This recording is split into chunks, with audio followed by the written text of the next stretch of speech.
Onyinye Liveth is a project manager and the founder of Dress Her Africa, an organization dedicated to empowering young women to fulfill their God-given potentials through personal transformation.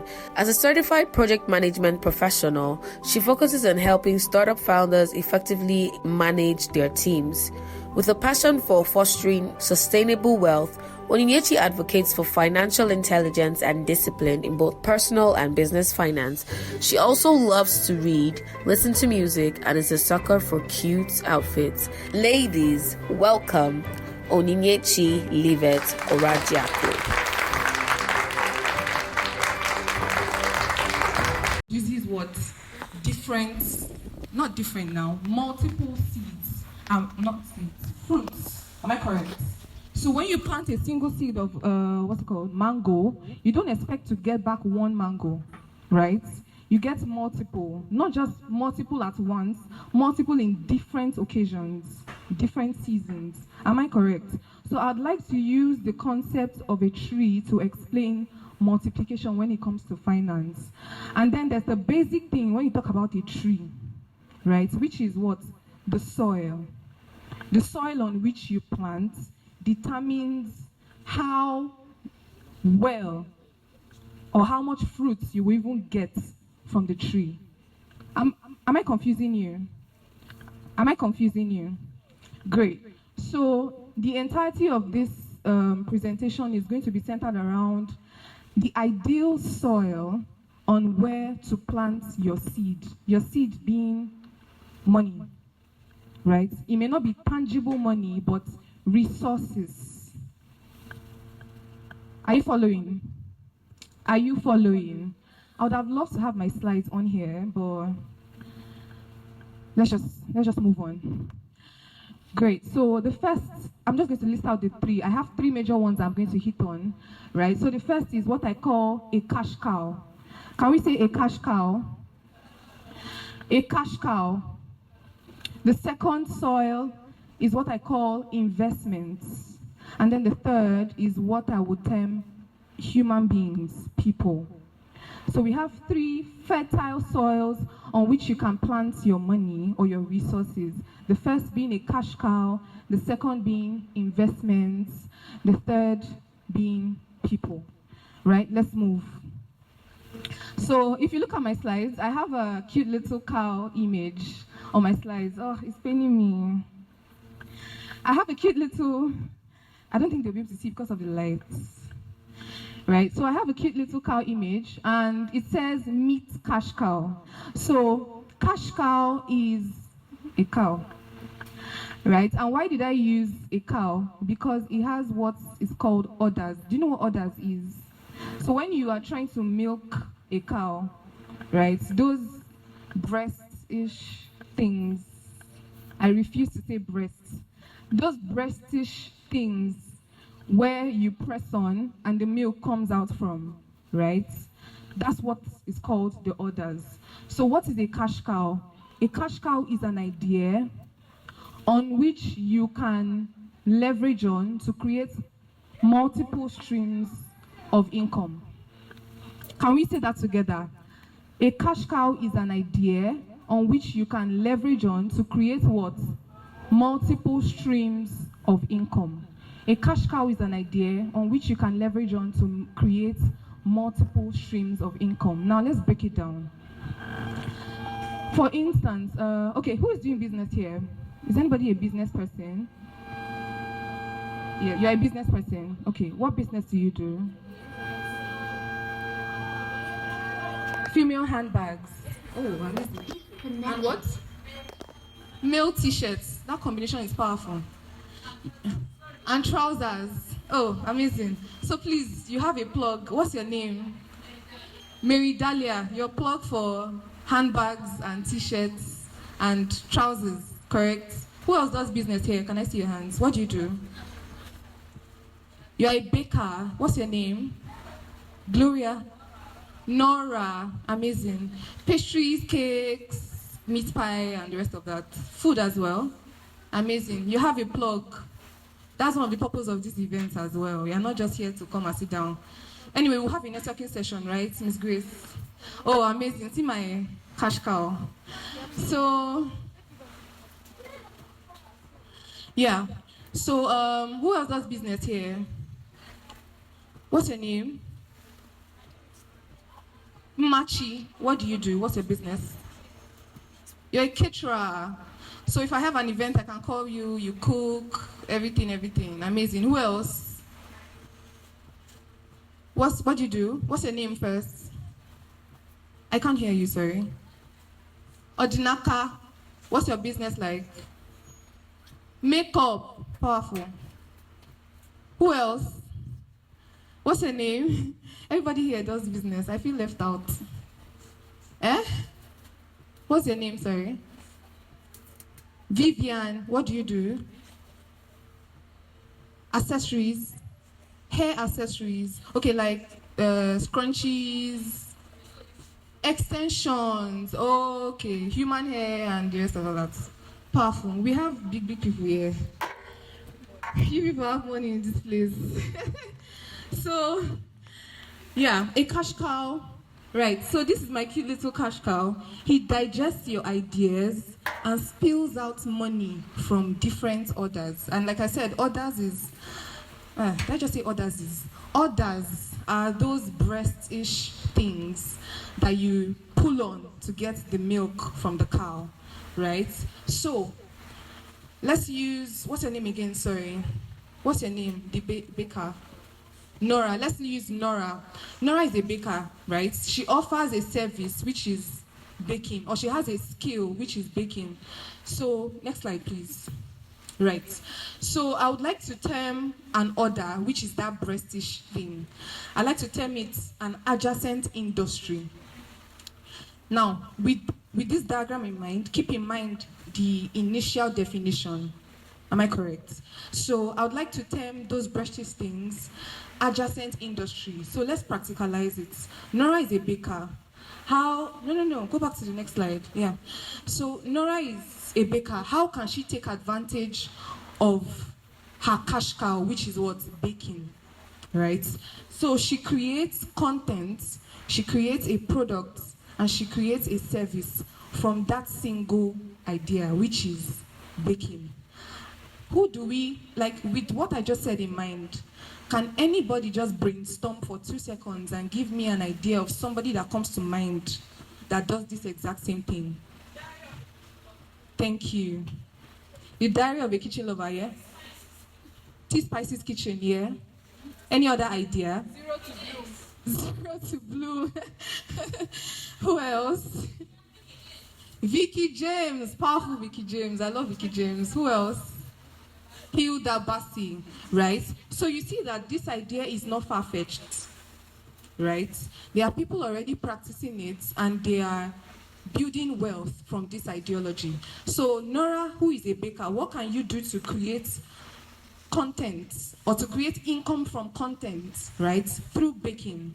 You can open an Instagram account and on your Instagram, you're baking, like maybe you're baking a cake. Film the process of baking the cake, post it on Instagram. Be strategic about using specific products when you're baking, right? Maybe you can consistently use a product like, what's some of this butter that is yellow and green? C-Max, exactly. You can consistently use C-Max in all your videos. So when you do that over time, send an email to C-Max, hey, I'm a baker, I use your product, I'd like a brand dealership. That's content. The next one, products. A cookbook is a perfect example of a product for a baker. So all your recipes, the time taken to simmer the beans, before you put it in the blender, before the amount of time you have to hold the button on the blender, before you release it for the akara to blend, put it together in a book, package it well. Nobody will know that it's Nora that made it. Package it properly and sell it. Thank God for, I always say thank God for technology. I'm in the IT space and IT is wonderful. You can do things with IT. Package your product properly right? And sell it online. Just like Miss Crystal. Miss Crystal is a thought leader when it comes to the topic of vision and purpose. Am I correct? How did she create a product with that? Writing a book called You. Do we get the idea? Are you getting ideas? Because the goal is not just for me to come here and teach, it's for me to give you actionable steps that you can take to make progress in your finances. Are you getting that? Are you getting that? All right, so the last one, which is the service. She already provides the service of baking, right? She bakes pastries and cakes and the rest of all that. So putting the three together, you have a cash cow. So when I see people say, oh, I want to make money, oh, I want to do this, but I only know how to bake, I'm like, yes, you can make money with just that baking. You just need to diversify. And guess who else practiced this principle? God in heaven, Father, Lord Jesus Christ, Holy Spirit. How did he create the Garden of Eden? He said there were multiple streams that connected to a single river. The book of, I'm sorry, church girl, no vex. Thank you. So the book of Ecclesiastes chapter 2 verse 1, not chapter 2 verse, chapter 11 verse 1 to 2 says, spread your money across multiple sources. So when you think multiple, think adjacent industry. When you think adjacent industry, think content, product, and service. Can we say that together? Content, product, and service. Can we say it again? Content, product, and service. Right, so even if you're a tailor, you're a baker, you are a hairstylist, you sell hair, there are definitely ways by which you can diversify. You can create content, you can create a product, or you can offer the service. Better still, do the three of them at the same time. Next slide, please. Right, so the second is investments. And I know there are a lot of classes and teachers out there talking about investments, right? So I'm not really going to hit on this a lot, but I just did a quick search on Wikipedia. What is an investment? And this is the results it gave me, right? So it's not me that came up with this. I'm not really that smart like Miss Crystal to come up with a whole definition. So the commitment of resources to achieve later benefits is what an investment is. So when you think of investment, don't just think about money. Resource is the key word. So you're either committing that resource, it's either money, it's either an idea, it's either even a human being. So you can invest yourself. You can invest an idea. You can invest money. But for the purpose of this talk, I'm going to be talking, or for this particular section of the talk, right, I'm going to be talking about how to invest money. Next slide. Right, so when it comes to investment, I'd like to put it in a bucket, right? There are low risk, low return investments. There are low risk, high return investments. There are high risk, low return investments. And there are high risk, high return investments, right? So I know a lot of us can be confused about investments because I was for a very long time. And when I put it into this bucket, it gave me a better understanding of how exactly it is I want to go about building an investment portfolio. So you can either choose to take my advice or, I don't know, pay me and take the advice at the end of the day. 5, 5, 7, 8. Right, so let's start with the first. 9, 9. And looking at these cute little guys on the slides, right? By the time I'm done explaining, you are going to know where or what kind of investment is best suited for you. So the first one is a low risk, low return investment. So when you talk about an investment, right, monetary investment, there's the risk factor, right? So it's just like, what do people invest in these days? I'm sorry, I'm not Gen Z. What do you invest in these days? What do you invest in? Real estate. Okay, no, let's talk about crypto. When you talk about crypto, right? If I come to you and say, hey, I have a crypto coin and I want you to invest in it. No. Be truthful, honestly. Would you invest? in that moment. Why? Because there is already a button in your head that says that's how your money will just go. Am I correct? Am I correct? Am I correct?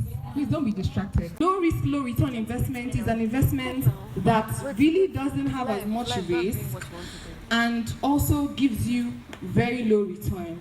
And before I continue, I'd like to say, please do your research. When it comes to investment, it's important to do your research. Don't bank on what I am telling you right now. It's a lie, bank on it. But don't bank on only what I'm telling you right now. Do your research. So low risk, low return investments are investments that really, you have a large amount of assurance that your money is safe, right? At the same time, you have very, very, very low returns on that investment. So investments that fall into this category are mutual funds, ETFs, bonds, right? When you do your research, you have no idea. I'm not going to dwell on this because we have more important things to talk about. So this investment is best for anyone who is starting out in the investment space. That's why you have all the cute little things on the head. So you're confused, how am I going to start? What am I going to invest in? I have just 5,000 naira. I have just 2,000 naira.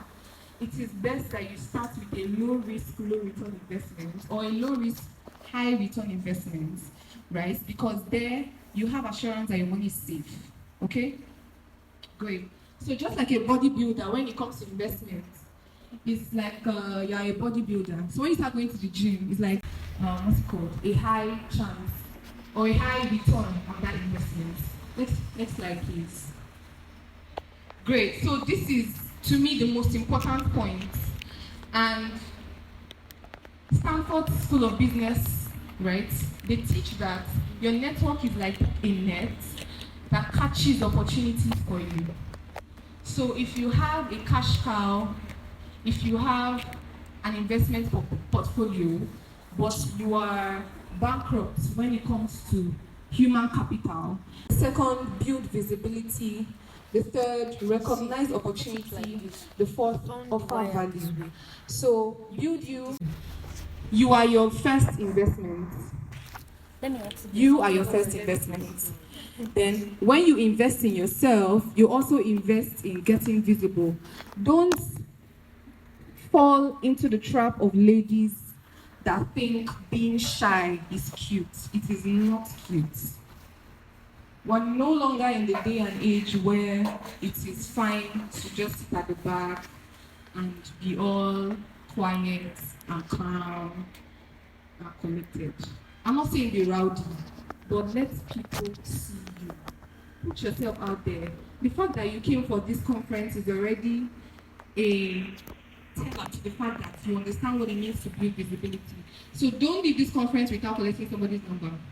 Don't leave this conference without engaging in a productive conversation with somebody. Next slide, please. Let's not dwell on that. Great. So when I say build you, what do I mean? Your ability to attract your value, right? And there are in three segments. The first, your spirit, your skill set, your soul, and your mind. I believe that the most important thing a person can do for his or herself is to invest in your spiritual life, right? Your relationship with God is what I'm talking about, because there are a lot of spirituals. God, the Father of Jesus Christ. So, I'm not preaching. So, strengthen your spiritual life, your prayer life, your word life, your listening to messages, and all the rest of all that. Get involved in understanding the things of God, because that's your root, that's your source. You can't function away from your source, right? So that's the first, right? And then aside your connection with God, there's also self-awareness, which is connection with yourself. Know yourself. There's something that Crystal said. She said that in the journey of purpose, it is important. It's a journey, right? That's what you said. It's a journey. So you learn yourself over time. And to learn yourself, you have to be intentional about being self-aware. So if you react a certain way, take a pause and ask yourself, Why did I react like this? If somebody says something and it rings a bell in your head, take a pause and ask yourself, why? It's really not that serious. Why did I feel the way I just felt? If you do this consistently over time, you find out that you know yourself to a very large extent because you practice meditation and introspection, right? The previous slide. The previous one before this. Great. So the next is your skill sets, your soft skills and your hard skills. Go and take the Jobberman soft skills certification, right? I'm not going to dwell on this. And then your hard skills, that's the work of your hands, right? If you're an IT project manager, do you know how to handle software tools? If you're a baker, how well do you know how to turn the batter to produce a fluffy piece of cake? If you're a hairstylist, how well do you know how to twist the hair so it produces a very cute cornrow? Do you get my point? Do you get my point? Am I losing you? Am I losing you? So those are your hard skills, right? Then the last, your soul and your mind. Your soul and your mind. Read books. I know we hear this a lot and it's kind of getting cliche, but it's one of the biggest secrets of wealth. Read books. Everything and anything, read it. Consume information. Become well-versed and be intentional about it. The reason why a lot of us don't read books is because we are leaving it for chance. Set an alarm on your phone and say, by 3 p.m. today, I'm going to pick up The Psychology of Money and I'm going to read 2 pages out of it. And immediately the alarm goes off, you sit down in your reading corner or wherever it is you read, and you read that 2 pages and you stand up and you go, right? So read, become well-versed. I think they skipped something, but let's just continue, right? So build visibility, which is what we're doing here, right? Building network, interacting with people, getting to know people, also offering your value, right?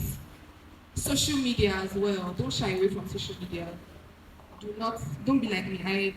I barely have a social media presence and I'm asking God for mercy, right? But leverage social media. Don't shy away from it, right? So now I think this KLT is what is going to help a lot of us here. What is KLT? There's something that is called the KLT factor when it comes to business.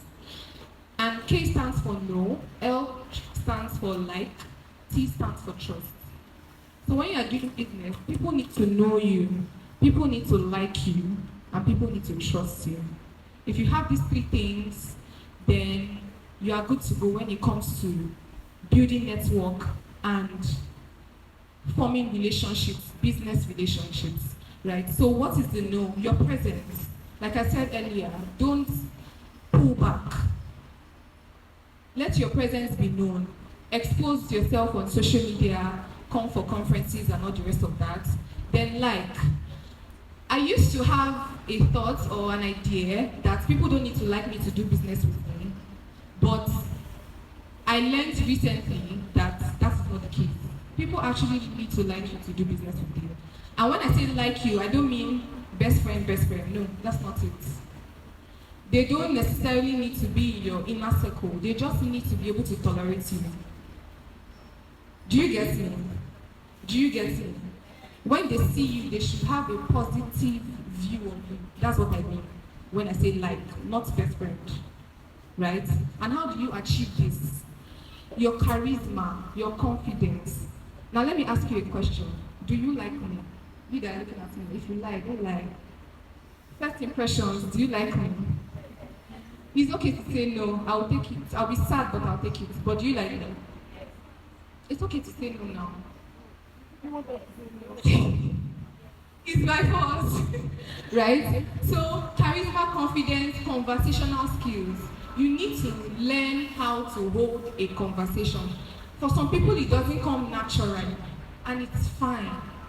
Don't kill yourself about it. All you have to do is do what? Read books, study people that talk a lot and know how to build relationships with people, and practice intentionally. I grew up as an only child for a very long time, so it took me a while to warm up to relating with people, right? I had to intentionally read books. I had to intentionally, and I'm still intentionally teaching myself that it's okay to talk to somebody about what is happening in your life. It's okay, right? It's okay to share your idea. It's okay to share your point of view. It's okay to share your, what's it called now? Ideologies, right? It doesn't reduce from you, right? The last one being trust, integrity, follow through, and competence rather. So people should know you as being the best at what you do. Tell yourself, I'm the best at what I do. I will intentionally work towards being the best at what I do. At what I do, right? So, as I round up, I started with an illustration or a story, which is my dad's money drum. And what does that money drum represent? The idea of saving, gathering money, management, financial discipline, and all the rest of all that. But if you don't take anything from everything I just said, I need you to take that you need to have a mindset shift from just money management, financial discipline, and savings and all that, to the idea of multiplication. And how do you multiply? Content, products, service. So that little thing you're doing, create content out of it, create a product out of it, and offer a service out of it. Thank you. Please put your hands together for her. Clap very well now, clap very well. I'm sure you're already becoming an ideal woman. Are we becoming an ideal woman already? Are we becoming ideal women already? Yes. Ideal conference? No, now people that are online cannot hear you. Ideal conference? Becoming the ideal woman. Ideal conference? Becoming the ideal woman. Oh, thank you very much, Ma, for that beautiful message on financial literacy. So, please, for summary's sake, what were the 3 things she told us to use and build our cash cow? Can I hear you again?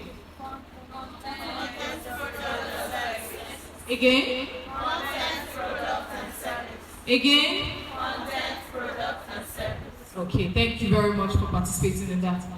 Okay, so please, who has a question? Who has a question? You want to ask her something about finances? She has told you better use her now, no? Before you pay money. Me, I don't used to spend money anyhow. So use her now. Be a leverage queen. Who has a question? It looks like there's only 2 people that is participating in this, because it's the same 2 people that asked questions the last time that is asking question again. Who has a question? So all of you sat down to listen and it's the same 2 people. No, I'm not answering you people. Don't bother, come on. Please, who has a question? Mary Dahlia, you don't have a question for us. She explained everything. Please put your hands together. Put your hands together. I'll stand here and wait for people to finish clapping. Please put your hands together for my speaker. Put your hands together for my speaker. It's not a smart thing to stand on this stage. Okay, so please, come on.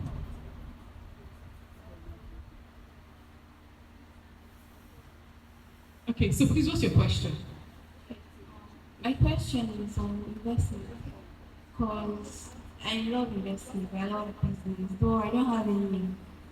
Then you talked about how to start, build a content, a product, then you deliver.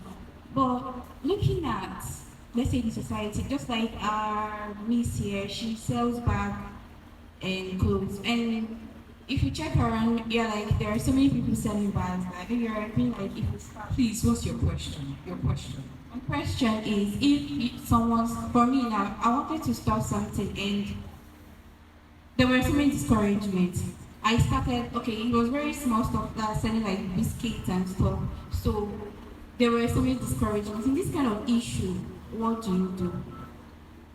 Okay, so please, sorry. Where's the second person that wants to answer? Thank you very much. You can pass it down. Okay. So that they can just ask you their question or not. Did they, ma'am? So from what you explained, I feel that cash cow is a very important foundation of business. So as a beginner, like for example, if I want to be a caterer, how do I develop my cash cow? And maybe I'm a student now and I want to be a caterer with my little 3 kg gas cylinder without my blender, like the modernized blender and that normal Onsuka women one here. So how do I create, but without an iPhone? So how am I going to create that particular content section of the cash cow? Okay, so now before you come up, thank you very much for your question. Thank you very much for everyone that is participating. Please, who else has a question? Okay, so before our speaker comes up to answer this question, I want to tell you one thing. Start where you are, do what you can with what you have.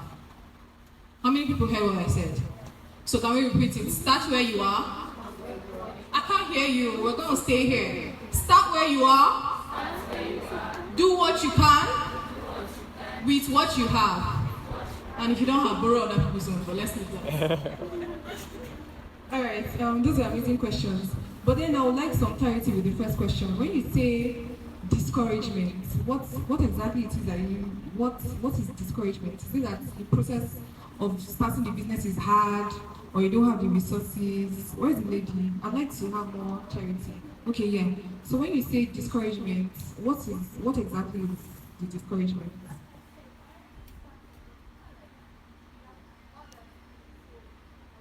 Sorry. Okay, there are a lot of people doing the exact same thing, right? And what else? Is that all? Okay, so when it comes to finance, right, there's something I would always advise, which is skill up. Tell your neighbor, skill up. Skill up. So you might be doing something and you see that there are thousands of people that are doing the exact same thing, but what is your leverage? So for instance, I'm an IT project manager, right? Not just skill up now, find a niche. That's what I meant actually. I'm an IT project manager, but there are thousands of other IT project managers. So what do? I fix myself in the startup industry, right? So you're selling something and you find out that there are many of other people that are doing the same thing. Add something to that your thing to make it stand out. Or, do you know it's not a bad thing to leave a business and do another, what's it called now? Do something else or invest in something else that is higher paying, right? So if you are selling something and you find out that it's not working, right? Teach or learn a skill, right? Pivot, transition into another thing, learn that thing, and make something out of it. Did I answer your question? Did I answer your question? So skill up, find something that differentiates you, or find a niche for that your product. Do you get? And then the second question said, how do you create content out of what now? Out of what you have, right? Is that the question? What's she? Okay, yeah. You don't have an iPhone yet, and you're trying to think, oh, how do I create content for my business out of that? So you don't need to do the three of them consecutively. If you are offering a service, right, you can stay on offering a service until you are good enough, and that service provides you enough capital to do other things. Do you get me? So while you are baking for people, right, you can start saving up money for a phone or whatever it is you want to use, right? So when you're able to save up money, get the phone, then you start making content. Do you understand? So when you are doing the service, you're making content, you continue to save up money, right? As you're putting together whatever products you want to sell, right? Then when you're able to save up enough money, then you start. Just like Hilda. Hilda started, I'm talking about Hilda Bassi now. Hilda Bassi started as just somebody who cooks for people, a caterer, right? She has a kitchen, her restaurant, right? But then she built it up to the point where it can now manage itself. Then she transitioned into content, right? Then she continued doing that. Then you have her cookbook and the rest of that So it's not compulsory for you to do the 3 of them consecutively. Build on one until it's strong enough, then you diversify. Do you get it?